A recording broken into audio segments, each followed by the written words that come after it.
तो वेरिफिकेशन जो है वो सबसे इंपॉर्टेंट पार्ट है काउंसलिंग का, उसको आपको अच्छे से करना पड़ेगा। अब बात करते हैं डॉक्यूमेंट रिक्वायर्ड क्या क्या लगेगा आपको। प्रिपरेटरी कोर्स के बारे में बात करेंगे तो प्रिपरेटरी रैंक सबसे पहले दिया जाता है उनको। दिस इज अमीद और आप देख रहे हैं एडमिशन एकेडमी। यहाँ पे सबसे इंपॉर्टेंट वीडियो पीडब्ल्यूडी स्टूडेंट के लिए। To get same information in English language, kindly check my English channel information and educational videos। बनाने जा रहे हैं, ऐसा वीडियो आपको मिलेगा नहीं यूट्यूब पे, एक्चुअली मिलता ही नहीं पीडब्ल्यूडी का, तो हम ही बनाते हैं।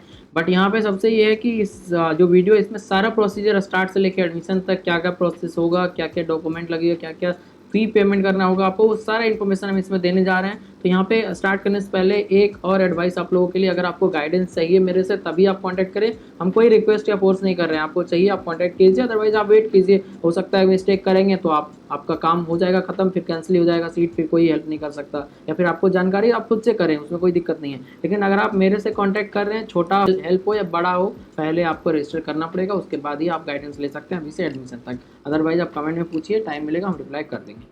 तो आशा करते हैं आप समझेंगे मेरा भी प्रॉब्लम को। अदरवाइज आप करिए में भैया प्रॉब्लम है, ऐसे है, ये है, वो है, टाइम नहीं मिलता है। जो लोग पे करके रखे हम उसको गाइड करें, या फिर इसी तरह से हम सबका कॉल हैंडल करते रहें, ये नहीं है पॉसिबल। तो प्लीज़ आप इस सब बात को ध्यान रखिए, उसके हिसाब से ही कॉन्टैक्ट कीजिए। गाइस ये है कि इसमें सबसे पहले आपको हम गाइड करेंगे कि आपका जो फिजिकल वेरिफिकेशन होगा उसमें क्या क्या आपको परेशानी झेलना पड़ सकता है। अगर आपका 5%, 10, 20, 30, 40 है, कुछ भी है, तो हम अगर हैं तो आपका काम हो जाएगा, कोई प्रॉब्लम नहीं है। प्रोसेस उसका सही से फॉलो करना है, ऐसा नहीं आप खुद से भी नहीं कर सकते। बट अगर थोड़ा सा गलती होता है तो सारा मेहनत, सारा सब कुछ बेकार हो जाएगा, क्योंकि एक बार फिजिकल वेरिफिकेशन कैंसिल होता है तो आपका काम खत्म हो जाएगा। तो सबसे पहले हम प्रिपरेशन के लिए आपको गाइड करेंगे ऑन डेली बेसिस, क्या आपको पढ़ना है क्या नहीं, क्योंकि पीडब्ल्यूडी के लिए मार्क्स रिक्वायरमेंट कम है और बाकी स्टूडेंट के लिए ज़्यादा है, बट सिलेबस सेम है। तो उस सिलेबस में से आपके लिए इंपॉर्टेंट और इजी क्या है, तो उसको आपको पढ़ना है, और कैसे पढ़ना है, क्या मटेरियल है, सारा चीज़ हम प्रोवाइड करेंगे टेस्ट सीरीज भी, ताकि आपको सही से प्रिपरेशन हो सके। और सेकेंड अटेम्प्ट के लिए जाना है या एडवांस के लिए जाना है वो भी हम डिस्कस करेंगे, और एडवांस के लिए किस तरह से फिर आपको अलग से करना है वो भी बताएंगे। और सबसे इंपॉर्टेंटली फिजिकल वेरिफिकेशन, और उसके बाद सबसे ज़्यादा इंपॉर्टेंट जो है, बहुत ज़्यादा इंपॉर्टेंट, काउंसलिंग प्रोसेस। उसमें क्योंकि गलती करते हैं तो आप गलत कॉलेज में चले जाएंगे, या फिर आपका एडमिशन भी कैंसिल हो सकता है। तो इसलिए कंप्लीट गाइडेंस जो है कॉलेज सिलेक्शन का वो भी हम देंगे, चॉइस फिलिंग, डिसीजन मेकिंग, सारे कुछ जो होता है, डॉक्यूमेंट वेरिफिकेशन, मतलब कहने का मतलब अभी से लेकर एडमिशन तक एज ए सेकंड पेरेंट हम काम करेंगे आपके लिए, ताकि आपको कोई प्रॉब्लम ना हो सके जब तक कि आप कॉलेज में चले ना जाए। यहाँ पे बात करें कैसे करना है फिजिकल वेरिफिकेशन, डॉक्यूमेंट वेरिफिकेशन, सारा बात करेंगे। शेड्यूल, डॉक्यूमेंट क्या क्या जरूरत है, उसके बाद प्रिपरेटरी कोर्स क्या होता है, और प्रिपरेटरी रैंक का मतलब क्या क्या होता है, तो ये सारा चीज़ हम बताने जा रहे हैं इसमें। तो स्टार्ट से लेकर सबसे पहले आपको रजिस्ट्रेशन करना है, जो सा वेबसाइट पे, जो कि 10 से स्टार्ट हो रहा है, वहाँ पे अपना लॉगिन आईडी पासवर्ड में आपका वही जेई मेंस वाला लगेगा, उसमें लॉगिन कीजिए। फी आपको लगेगा नहीं कुछ भी वहाँ पे। चॉइस फिलिंग करना है, चॉइस फिलिंग के लिए हम आपको लिस्ट देंगे अगर आप मेरे गाइडेंस से रजिस्टर्ड हैं तो। और यहाँ पे कुछ लोग जो है, हो सकता है पीडब्ल्यूडी के लिए भी सेम चॉइस फिलिंग कर दे, जनरल और ओबीसी वाला, तो आपका काम हो जाएगा खत्म। पीडब्ल्यूडी के लिए कहीं पे सीट है, कहीं पे नहीं है, वो सारा चीज़ देख के करना होता है। और पीडब्ल्यूडी का अलग डिमांड भी होता है कि नहीं, पेरेंट्स का, कि हमको अपने स्टेट में ही रखना है, ज़्यादा दूर नहीं जाना है। और अगर आप जनरल चॉइस फिलिंग कर दिए तो कहीं भी सीट मिल जाएगा, फिर फंस गए। तो इसलिए होश हवास में रह के काउंसलिंग को सही से करना है, ना कि कोई चॉइस फिलिंग कहीं से फ्री में मिल गया उसी को भर दिए, ऐसा नहीं है। आपका रिक्वायरमेंट, आपका रैंक, आपका पेरेंट्स का एक्सपेक्टेशन अलग है, तो आपको अलग काउंसलिंग करना पड़ेगा। काउंसलिंग ऐसा चीज़ है जो सबका सेम नहीं हो सकता है, हर एक का अलग अलग होता है। कंसेप्ट नहीं है जो सबको एक ही मोल कंसेप्ट पढ़ा देना है, एक ही चीज़ पढ़ा देना, न्यूटन्स लॉ ऑफ मोशन एक ही तरह से सब पढ़ा देंगे। यहाँ पे हर एक का काउंसलिंग अलग अलग रिक्वायरमेंट है, तो अलग अलग करना पड़ेगा, क्योंकि रैंक अलग है। तो चलिए, आशा करते समझ आ गए हो। वेरिफिकेशन जो है वो सबसे इंपॉर्टेंट पार्ट है काउंसलिंग का, उसको आपको अच्छे से करना पड़ेगा। वो मिस होता है आपका काम खत्म हो जाएगा, आगे आपको हम दिखा देंगे ऑफिशियल स्टेटमेंट भी उसका। तो चलिए स्टेप बाय स्टेप कैसे करना है। रजिस्ट्रेशन करना है, सेलेक्ट वेरिफिकेशन, शेड्यूल कब जाना है आपको, उसका शेड्यूल भी नीचे है, हम बता दे रहे हैं आपको। वो शेड्यूल आपको सेलेक्ट करके सुबह जाना है, शाम जाना है, किस दिन जाना है, कहाँ जाना है, वो सब सेलेक्ट करके आप वेबसाइट से वहाँ पे जा सकते हैं। उसमें भी एक नया रूल आया इस बार, कुछ लोगों के पास, जिनके पास परमानेंट यूडीआईडी कार्ड है, उनको जाने का ज़रूरत नहीं है। तो चॉइस फिलिंग जो है वो सबसे important, very very important. Choice filling mistake किए तो गड़बड़ हो जाएगा, और पर्सनल चॉइस फिलिंग होना चाहिए, दूसरे का देख के नहीं कर सकते। डिसीजन मेकिंग इंपॉर्टेंट है, जिसमें कि फ्रीज, फ्लोट, स्लाइड होता है। अगर पहले राउंड में सीट मिला आपको, आप अगर खुद से सीट से आपको आगे नहीं जाना, फी पेमेंट कीजिए, फ्रीज कर दीजिए, काम हो गया, आगे काउंसलिंग नहीं करना है। फ्लोट करना है, इसका मतलब सीट एक्सेप्ट कर रहे हैं, बट अगले राउंड में देखेंगे कुछ और अच्छा मिल जाता है। तो स्लाइड करने का मतलब कि सीट एक्सेप्ट है, बट इसी कॉलेज में हमको इससे अच्छा ब्रांच, मान लो इसी मिल गया तो CS चाहिए, तो उसको स्लाइड बोलते हैं। फिर अगर आपको ऑनलाइन रिपोर्टिंग उसके बाद सीट मिलने के बाद ऑनलाइन रिपोर्टिंग कैसे करना है, उसमें कुछ नहीं है, डॉक्यूमेंट वेरिफिकेशन के लिए अपलोड करना होता है क्लास 10 12, फिर state code of eligibility document, उसमें भी क्लास 12 का डॉक्यूमेंट, क्योंकि कहाँ से आप क्लास 12 पास किए हैं। और इसके बाद वहाँ पे आपको फी पेमेंट का रिसिप्ट और आपका PWD सर्टिफिकेट और आपका जो है अगर कोई कैटेगरी है उसका सर्टिफिकेट, ये सारी चीज़ लगेंगे। फिर फ़ी पेमेंट जो है 20,000 करना होगा। उसके बाद फाइनल डॉक्यूमेंट जो है वेरिफिकेशन होगा और फाइनल एडमिशन हो जाएगा। ये सारा प्रोसीजर है, ये जाके कॉलेज में होगा फाइनली जब आपका काउंसलिंग ख़त्म हो जाएगा तब। तो चलिए आगे बात करते हैं कि आपको डरना बिल्कुल नहीं है, काउंसलिंग अच्छे से करना है, सबको सही से। अगर आप बिना जानकारी के कर दिए तो ये 100% लिख के दे सकते हैं कि आपका सीट कैंसिल हो जाएगा, सीट मिल जाएगा। उसके बाद जब 4 दिन के बाद सब जगह कैंसिल कैंसिल लिख के आएगा तो वो एक अलग चीज़ ही होता है। 1 साल के लिए लॉस्ट हो जाएंगे आप, 1 साल के लिए नेक्स्ट ईयर के लिए जाएंगे, या फिर आप बीटेक का अपना ख़त्म हो जाएगा, फिर एडमिशन नहीं हो सकता।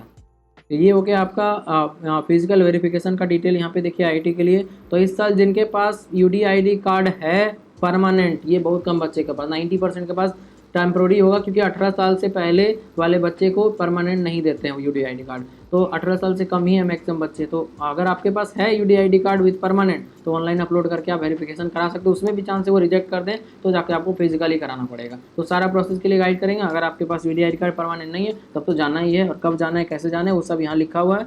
और वो आपको जाने के लिए वहाँ पे अपना आधार कार्ड और क्लास जेई मेंस या एडवांस का जो है रैंक कार्ड वो ले जाना है, उसका डिटेल वहाँ पे लगेगा। और आपका डॉक्यूमेंट जो है अगर कोई ट्रीटमेंट कराए हैं वो डॉक्यूमेंट लेके जाना है, और ये PWD सर्टिफिकेट, ये सारे लेके फिजिकल वेरिफिकेशन के लिए जाना है। कहाँ जाना है वो कहीं भी जा सकते हैं। अगर आप IIT क्वालिफाई कर गए हैं तो IIT में जाना। IIT क्वालिफाई मतलब रैंक लिस्ट में नाम आ गया या फिर प्रिपरेटरी रैंक आ गया तो आपका काम हो गया। तो आप जाएंगे IIT में वेरिफिकेशन के लिए, NIT IIIT में नहीं जा सकते। 2 दिन पहले आपको करना पड़ेगा, फोरनून या आफ्टरनून कब करना है वो सब वेबसाइट पे दिया रहेगा ऑप्शन, और 10 से 18 के बीच में कर सकते हैं। या फिर अगर ये मिस कर गए, ध्यान से सुनिए, ये मिस कर गए तो फर्स्ट राउंड में सीट मिला, जो सीट मिला उस कॉलेज में जाके आपको कराना पड़ेगा उसी 4-5 दिन के अंदर। फिर वहाँ पे ज़्यादा ऑप्शन नहीं रहेगा। ये सीट अगर वो नहीं कराते हैं आपका सीट कैंसिल हो जाएगा। यहाँ पे देखिए ये 3 नंबर में वो लिखे हुए हैं, failure to successfully complete this process shall result in allocated seat being cancel हो गया, फिर काम खत्म। सेम प्रोसेस जो NIT IIIT GFTI के लिए, इसको बोलते हैं NIT प्लस सिस्टम। इसमें आप जा सकते हैं और वेरिफिकेशन करवा सकते हैं। इसका भी टाइम जो है डेट है वो 10 से 18 ही है। इसके बाद अगर बात करें आप डिसेबिलिटी सर्टिफिकेट का फॉर्मेट यहाँ पे दिया गया है, इसको आप चेक कर सकते हैं। और जोसा का परफॉर्मा सर्टिफिकेट परफॉर्मा वाला सेक्शन में भी दिया गया है ये चीज़। और अब बात करते हैं डॉक्यूमेंट रिक्वायर्ड क्या क्या लगेगा आपको, और जो ऑनलाइन वेरिफिकेशन होगा उसके लिए, और कंप्लीट जो है डॉक्यूमेंट एडमिशन तक का वो सब हम आपको जब रजिस्टर करेंगे मेरे गाइडेंस तो हम दे देंगे आपको। तो क्लास 10 12 का सर्टिफिकेट, क्लास 10 का जो है वो आधार कार्ड और बर्थ सर्टिफिकेट कुछ भी लगेगा एक डेट ऑफ बर्थ चेक करने के लिए। और एडमिट कार्ड जो है जेई मेंस का वो लगेगा। उसके बाद आपका NIT प्लस सिस्टम का ये है, इसीलिए एडमिट कार्ड जेई मेंस का लग रहा है। अगर आप IIT वाला करेंगे तो जेई एडवांस का लगेगा। फिर इसके बाद आपका PWD सर्टिफिकेट और कैटेगरी सर्टिफिकेट हो गया। इसी तरह से फिर IIT के लिए भी सेम तरीके से है, यहाँ पे जेई एडवांस वाला लगेगा। बस इतना ही डॉक्यूमेंट है, आपको काउंसलिंग सही से करना है। और अब आते हैं प्रिपरेटरी कोर्स के बारे में बात करेंगे। तो प्रिपरेटरी रैंक सबसे पहले दिया जाता है उनको जिनका जो रैंक लिस्ट का कट ऑफ है वो अगर नहीं आ पाया किसी सब्जेक्ट में, तो आपका नहीं हो पाया कट ऑफ क्लियर, तो आपको प्रिपरेटरी रैंक दे दिया जाएगा। और ये रैंक 3 कैटेगरी को दिया जाता है, SC ST और PWD को। तो यहाँ पे PWD का बात हो रहा है, और SC ST के भी आप लोग हैं तो SC ST का भी ये प्रिपरेटरी रैंक मिलता है, ताकि आपको 1 साल का कोर्स। तो प्रिपरेटरी रैंक से आपको काउंसलिंग तो सेम ही करना है, जो सा काउंसलिंग होता है उसके लिए कोई अलग से नहीं, लेकिन आपको जो है वो प्रिपरेटरी कोर्स दिया जाएगा। प्रिपरेटरी कोर्स कहाँ से आता है, तो जो खाली सीट रह जाता है जनरल PWD का, वो जनरल PWD प्रिपरेटरी रैंक वाले को दे दिया जाता है। अगर आप EWS PWD प्रिपरेटरी रैंक से हैं तो EWS PWD का सीट खाली है उसमें दे दिया जाएगा। इसी तरह सब कैटेगरी वाला जो खाली सीट रह जाता है, क्योंकि बहुत सारे सीट्स हैं PWD में वो खाली रह जाते हैं, वो दे दिया जाता है। और एक बार मिल गया आपको 1 साल का, मान लो बीटेक कंप्यूटर साइंस मिल गया आपको IIT कानपुर में 1 साल का प्रिपरेटरी कोर्स, तो वो प्रिपरेटरी कोर्स आपको 1 साल में पढ़ाएगा। उसमें आपको 2 सेमेस्टर एग्जाम होगा, 40% अगर आपका आ गया मार्क्स रिजल्ट में, दोनों का एवरेज मिला के, तो आपको उसी जो कोर्स है उसमें प्रमोट कर दिया जाएगा 4 साल के लिए। तो टोटल 5 साल आपका लग जाएगा। अगर आप प्रिपरेटरी कोर्स लेके भी अगला साल जेईई एडवांस देना चाहते हैं वो भी आप कर सकते हैं। ये था रूल प्रिपरेटरी कोर्स और रैंक के बारे में। तो आशा करते हैं ये वीडियो आपको कंप्लीट आइडिया दे दिया है किस तरह से जोसा काउंसलिंग करना है। जो भी आपको डाउट्स है कंप्लीट गाइडेंस लेने के लिए आप मेरे से कांटेक्ट कीजिए अगर चाहिए तो, क्योंकि उसके लिए नॉमिनल चार्ज लगेगा ही लगेगा, अदरवाइज पॉसिबल नहीं है। तो ये था कंप्लीट गाइडेंस एंड इन्फॉर्मेशन, आप बोल सकते हैं जोसा काउंसलिंग 2024 PWD के लिए। Thank you.